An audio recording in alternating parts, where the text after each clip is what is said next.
A lot of people wonder whether or not they should go to college or business school, and I agree you don't actually need it, but if they taught this one thing that I'm going to share with you right now, I still think that people should go. This is this most valuable skill set that I use as an entrepreneur and as a business owner every single day. Let's dive in.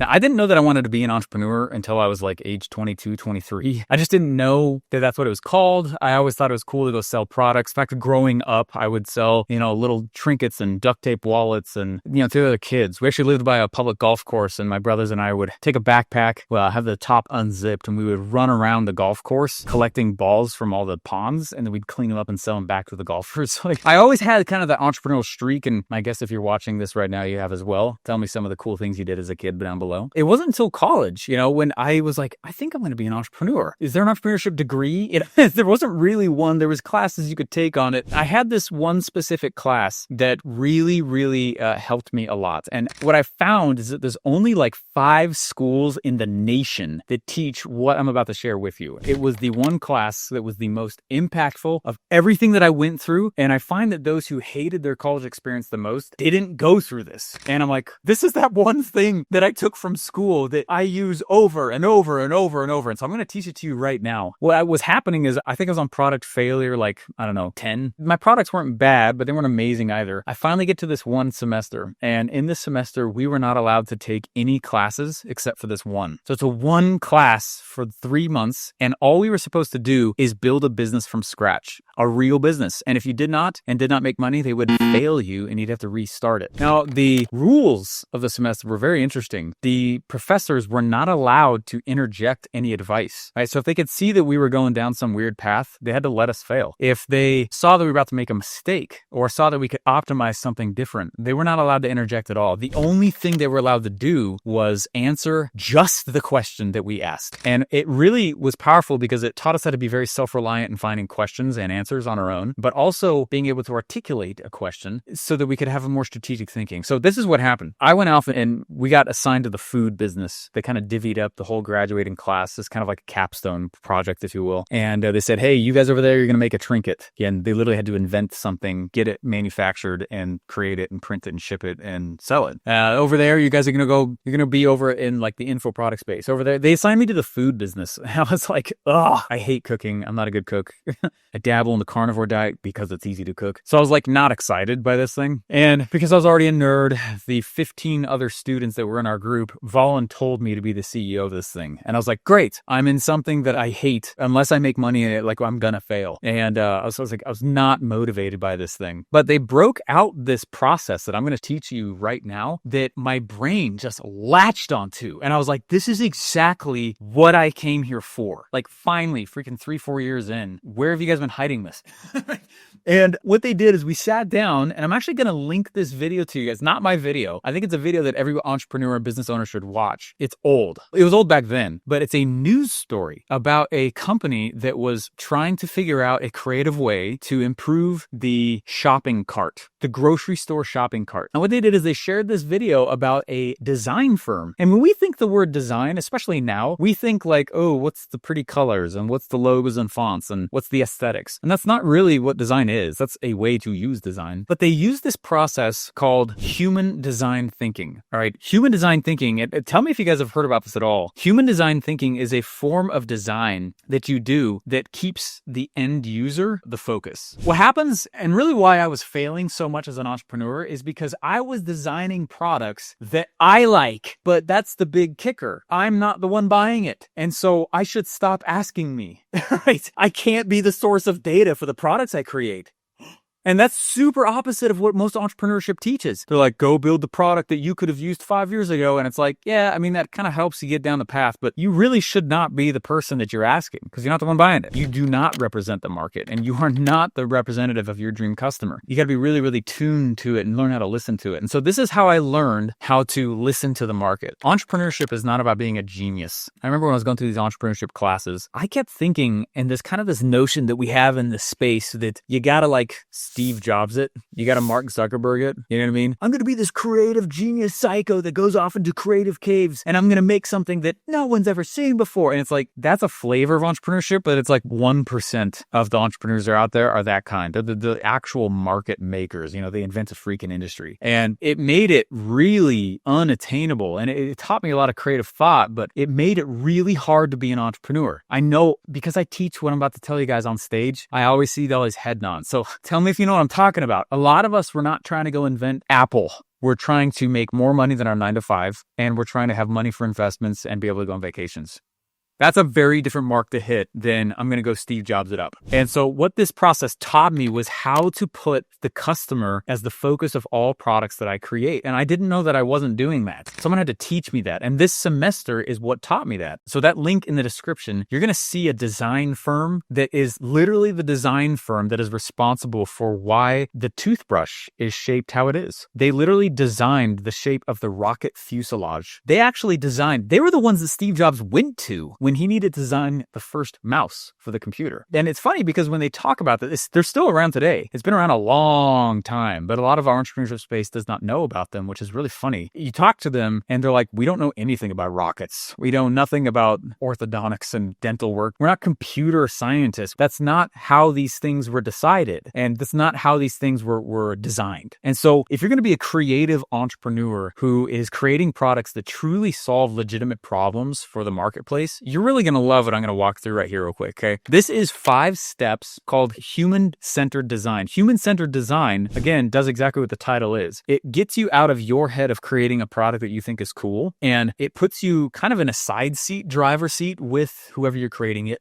for. So here's the 5 steps. Human-centered design. This is from a company called IDEO. And the link in the description, I really encourage you guys to go watch that after this video, will show you, they literally had a news reporter follow this design firm around. The news station was like, let's give them something hard. Like, let's go have them innovate on the freaking shopping cart, like the most mundane of objects ever. And it's crazy to watch in this news story how this design firm literally goes out and solves all these problems with the modern day shopping cart. Fascinating. And so they do it all over the place. And there's one of these design firms that governments will actually go to still today because they're like, we have a serious problem with sexual harassment. Universities will go to them about this. This is not just how do I build a product? This is solving hardcore problems with design thinking. And I did not know that this was going to be part of what I went through, but it is still how I come up with products. And it's still how I solve big problems is I literally pull out what I went through all those years ago. And I'm like, all right, let's walk the processes. Okay, so here's what it is. Step number 1 is, in fact, let me just write them first here. The first step is empathize.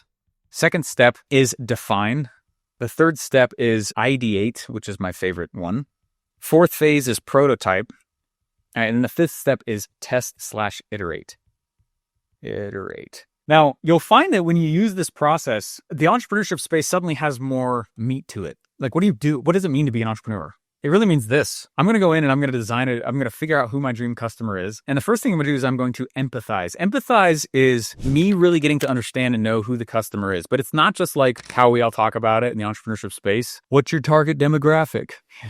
Well, age 35 to 42. And they live in these states. It's like, it's not that crap. What I'm going to do is I'm really going to get to understand the problems that the person is experiencing already. And this was really instrumental in how I chose to start creating products. I mean, I literally adopted this. It's how I create my products, not my offers. Still, today, what I find is that entrepreneurs tend to create a solution to something that is not a big problem. And they just invent stuff for the sake of inventing it. Well, when you first learn the empathize phase, what you're really doing is you're setting back and you're saying, I'm going to get to know the problems that the customer is already experiencing, and I'm going to rank them. So I'm going to stack rank problems, and I'm going to start deciding which problem I want to go and solve for the customer. This is super opposite than what most entrepreneurs do. They don't do this. They go out and they start saying, I'm going to go off. I'm going to just, I solved a problem. And I'll start talking to them like, what problem did you actually solve? And if you talk to most entrepreneurs, most business owners can't actually tell you what problem their business solves. Right now, in the comments. In fact, I'll do as well. Put in the comments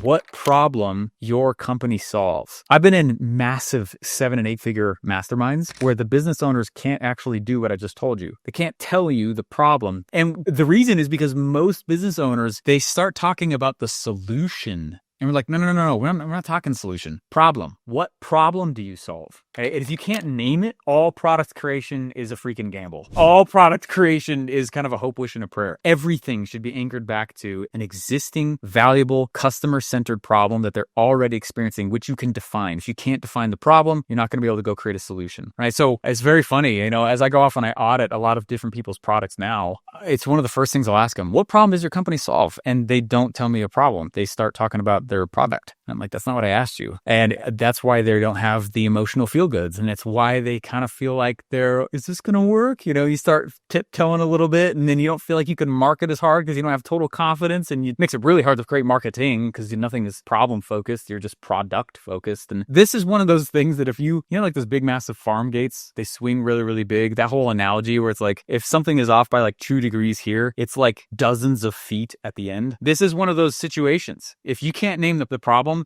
it's like huge changes by the end of the assembly line, if you will. Now, as I go through the rest of this, I just want to remind you, I am not at all IDEO, and I am not at all trying to say that I'm representing the exact... They have full courses you can still go take on this design-centered thinking process right now. I'm just trying to introduce you to it because this is what an entrepreneur does. It's a phase. It's not an identity, right? It's a verb, not a noun. I'm an entrepreneur. I'm like, hopefully not forever. It's the broke role, but it is the role where you go make the product. Number 1 is empathize. Number 2 is define. Empathize is a lot about data gathering, where define is like, now we're actually going to like zero in on the problem itself. And we start asking questions like, why is that problem a problem in the first place? When does it become a problem? How long does that problem persist? What are they doing to try to go solve the problem on their own? It's not just like, what's the problem? We really get intimate with the problem. And what's so key with the human-centered design process is we were not allowed in college to just research behind a computer or in a library. We physically had to go spend actual physical time with the customer, the future. They're not even a customer yet. We had to sit there with them and interview them. And there was periods of the class where they made us go do that. Like that was our assignment for the next couple of days. We need you to go interview 50 people that you think are kind of experiencing the same problem, and you're in heavy research mode. You're not allowed to come up with any kind of solutions. You're not allowed to make any kind of suggestions. You're not allowed to say when they're talking, well, have you tried this? You're not allowed to do any of that. And when they would like watch you,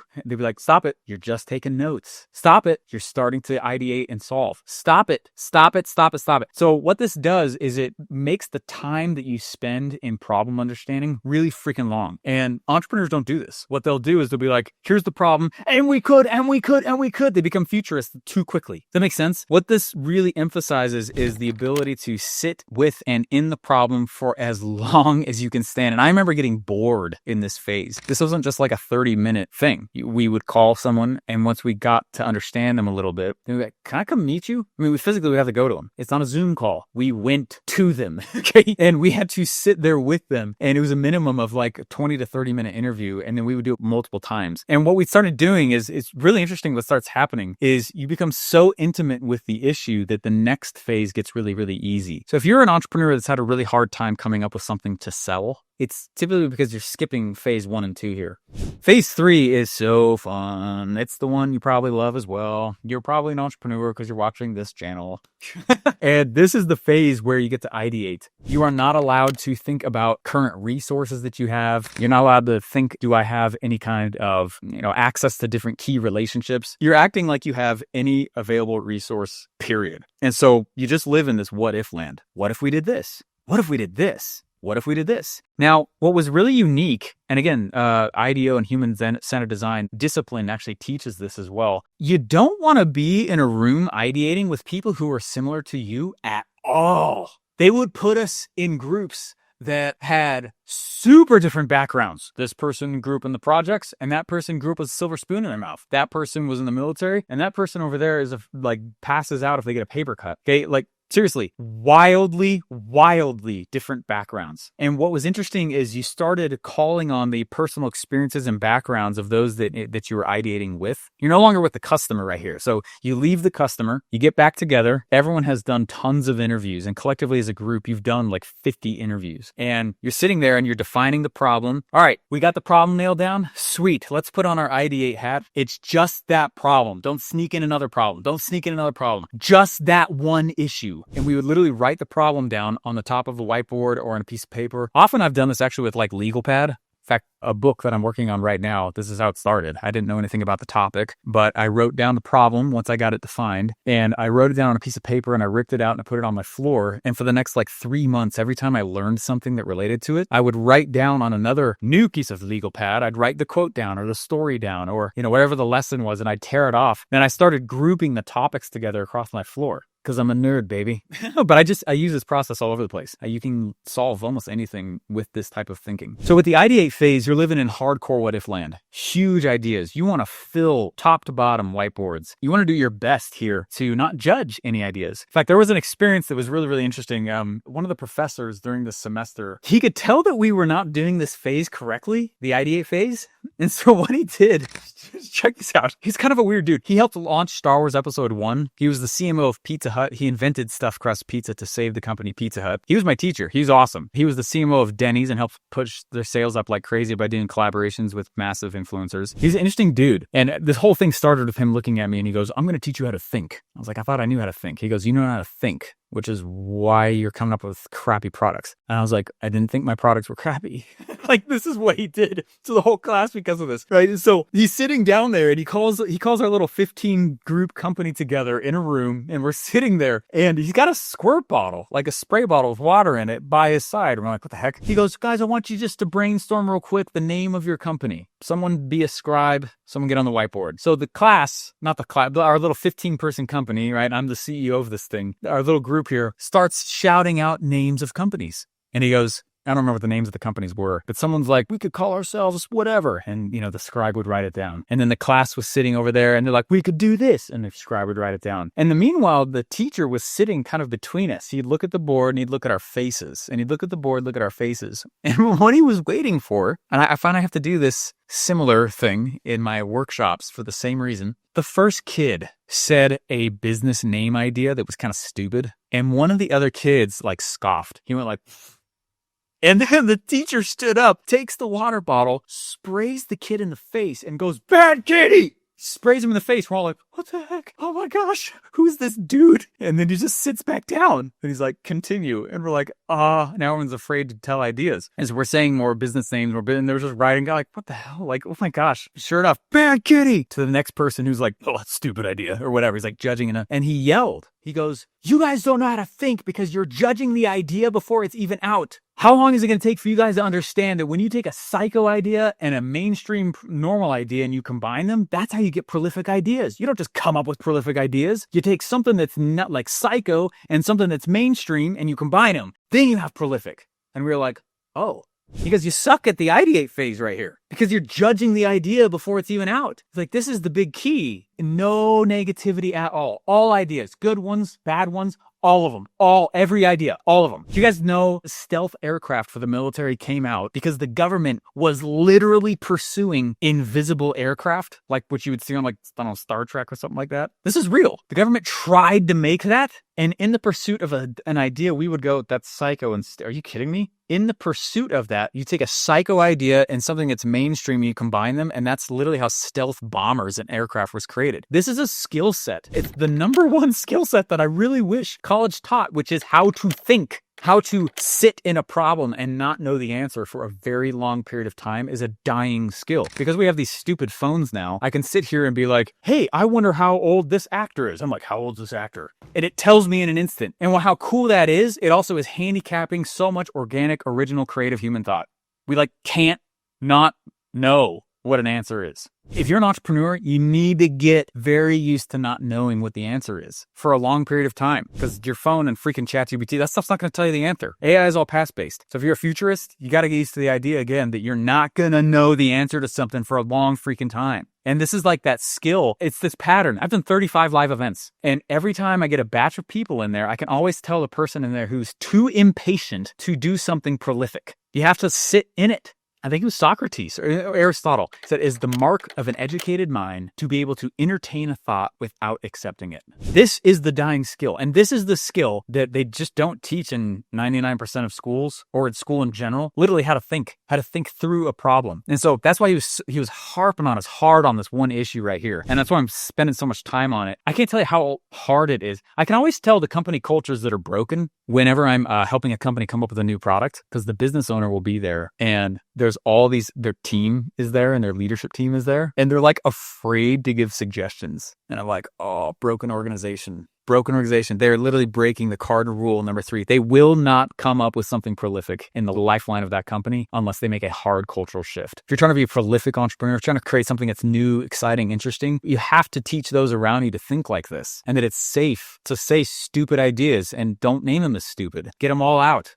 So that's really what this phase is. And it's one of my favorite aspects of this phase is we go in and we start just dumping all the ideas. And then the phase ends by going, oh, that was an interesting one. Ooh, that was an interesting one. Oh my gosh, this one's psycho and I have no idea how we'd pull that off, but I don't freaking care right now. We're just going to circle that one. And I'm going to circle that one, and circle that one. And now what I'm going to do is I'm going to start putting them all in a line here. Like, what if we did do that? Some of the largest launches I've ever had on the internet are from this process. I was like, what if we did this and that? No idea how we're going to pull it off, but let's just play in it. Interesting. And you start combining and you're like, I once mailed 10,000 pieces of mail across like a 6-week period. Dude, it was psycho. Well, it was crazy, but it came from this, man. So my best products, best marketing, best ideas come from this. And people just don't know how to think anymore. They're like, I have a question. What's the answer? It's like, oh, dude, create some freaking timeline. Stop rushing to it. You get mental.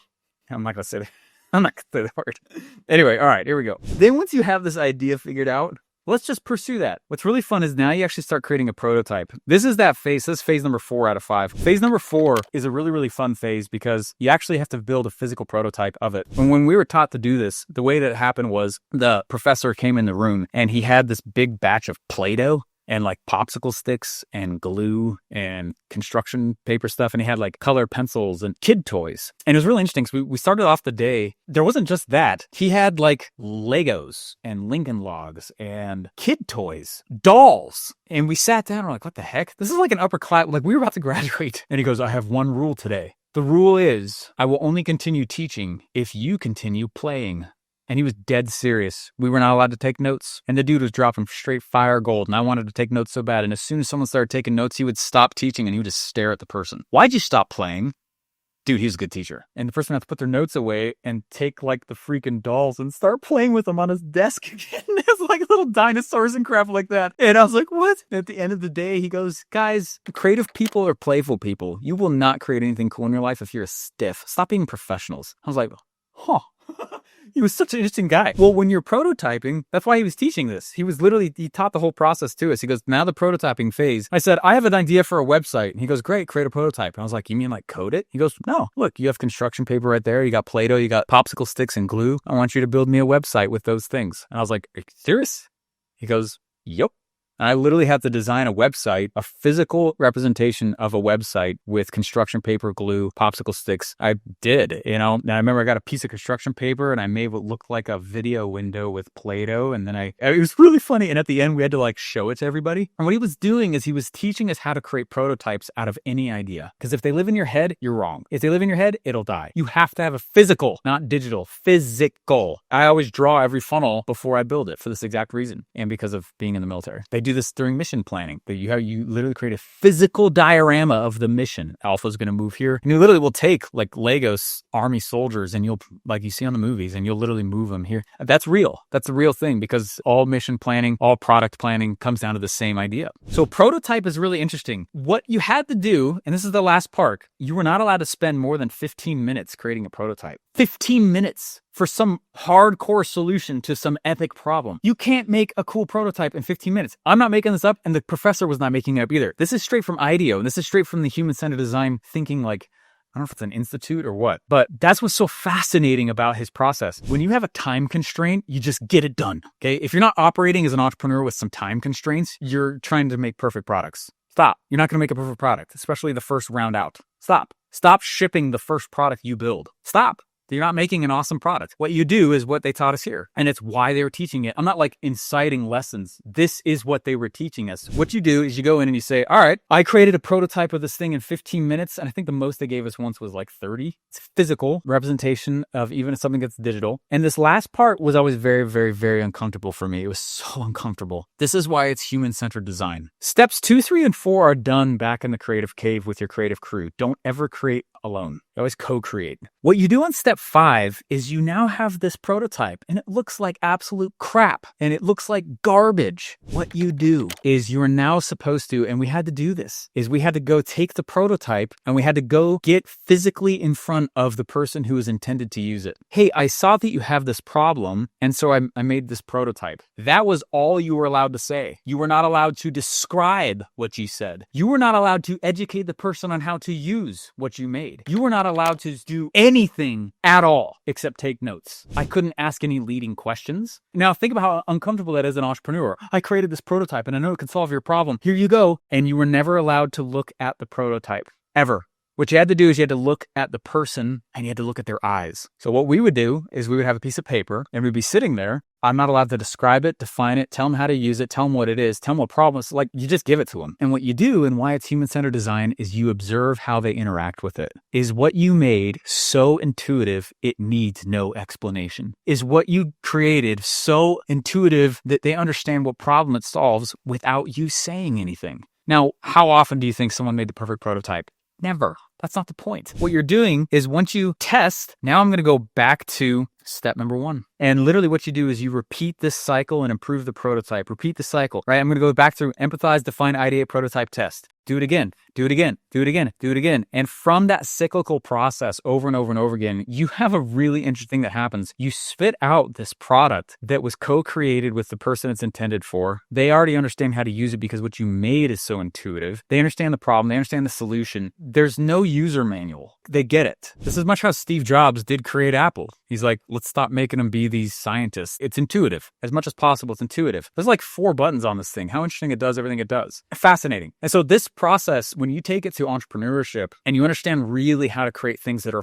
for the customer, the skill of entrepreneurship is not something you're born with. You might have some tendencies towards it. Human-centered design thinking, entrepreneurship are skills that you improve over time. They're not just, I came up with this sick idea. Oh no, somebody else made it before I did. Oh, I'm disqualified, right? That's not what people treat entrepreneurship. It's like whoever can have the best idea. Ideas are worthless. What you want to do is you want to be the first to understand the customer, understand the problem, prototype, create the whole thing. They're the data source, not you. So that last phase right there, the test part, whenever it was so uncomfortable, I got yelled at by this teacher because I handed the prototype to the person that I was making it for. And I stopped looking at the person and I started I was like, are they going to figure out how to? And the guy literally came by and he was like, hey, look at him. I was like, oh, sorry. Yeah, you're right. He goes, look at him. What you're looking for is all the nonverbal communication too. It's like, what do you mean? He goes, well, he looked at it and he went, with his face, like, wait, why'd you do that? Oh, I did that because I don't understand. What did you not understand? Taking notes. Okay, sorry, continue. Yeah. And then they're looking at it, they're playing with it, they're holding it, they're looking at the prototype. Oh, you went, What does that mean? You're capturing all the nonverbals. It's not just what they say. And these interviewing skills and being able to use the end user as the data source rather than your own brain has been easily the biggest thing that I have learned from college. It was by far the most valuable. I use it all the time. I mean, I've been an entrepreneur for 11 years now. Every time I come up with a product, I'm following this process to some degree. And I actually weaved it into what I call my build and launch formula. And this process is in there. I've even shipped out Play-Doh, popsicle stick, and construction paper kits to tons and hundreds of people because they do this in their house now in my programs. It's an in-house kit that they do this very same freaking thing. And I walk them through it on a video guide. I've actually done this same thing in front of 700 adults now. And I asked all the hosts, I was like, hey, I need you. This is going to sound really weird, but you want me to teach them to make products? They're like, yep. I said, cool. I want you to go get, how many people come to the event? 400. Sweet. I need you to get probably about 1,200 mini cans of Play-Doh. I need you to get 4 sheets of construction paper, at least 6 sticks of, I've done this in front of hundreds and hundreds and hundreds of adults. And it's funny to watch what happens as they start to realize, oh, this is what it means to innovate. Oh, it's not about me just being a creative, innovative genius that has this lightning bolt of an idea. Bam! I should make Facebook, right? That's how most people think that it works, and it's not. You get the coolest ideas like this. This game has nothing to do with you being a genius. The game is all about being a detective. The game is about being a good listener, not this bolt shot. Oh my gosh, that's the idea I've been looking for. I finally can go be a millionaire. And that's what I find is what college unfortunately tees people up with, is they're too obsessed with getting the right answer. You don't say that, you discover the answer. You don't just like, the answer was given to me. You discover the answer like this, and you come up with a cool set of products that honestly people rave about because they helped build it. They are the data source. Hey guys, if you like that is definitely a different type of video than I've ever done before, but let me know down in the comments down below. Please like and subscribe. I want to share with you guys more about how I do my build and launch formula itself. If you want that, let me know in the comments down below. I do read them before I shoot videos. This is our channel as much as it is mine. And let me know down below how I can help in your business. Let me know if you actually are familiar with the IDEO process. And I actually strongly recommend, now that you've watched this video, go watch that shopping cart video and let me know what you think about it in the comments below.